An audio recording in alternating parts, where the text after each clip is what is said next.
Okay traders, this is our first video, Friday the 10th of January 2025. Today we're looking at the ASX200. It's quite a good one to trade as far as reactions off key levels. So today what we had is, this is the 15-minute chart, so the ASX200.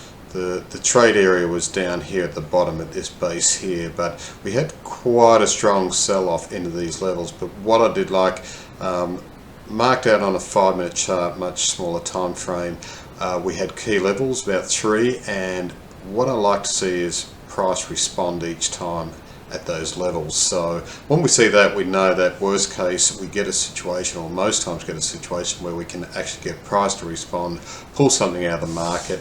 If we happen to find that's the base for the session, that's great, then we can make more. However, if price continues to maybe just pause at the key levels, bounces off, you can pull something out of that, and if price then goes against you, you just look for that next level, even though you get stopped out, but it's not a full stop situation. But we can just see here on this 15-minute chart where price virtually in the off session is doing nothing.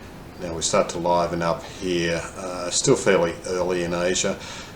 This was the level I was looking at to hold. Also I noted that 370 was also a strong key level, and I felt it was unlikely for price to want to push beyond there and hold, given that it's non-farm payroll and a Friday, so I didn't think there was any real any strong reasons for price to actually push and hold above this level.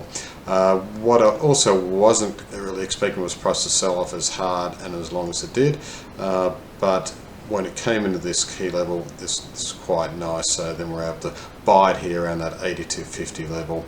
We're in the off hours now, more so the European sessions, and prices just floating back up. So, and this is often the case. Again, unlikely for price to push down deeper, more likely to just pull back. Very low liquidity at this level, but looking for price to come back into this 8310 and then maybe up towards 8325. Obviously NFP today, non-farm payroll, so we need to be a little bit careful. So let's just see how this plays out, but in future videos we'll show the micro levels a little bit clearer.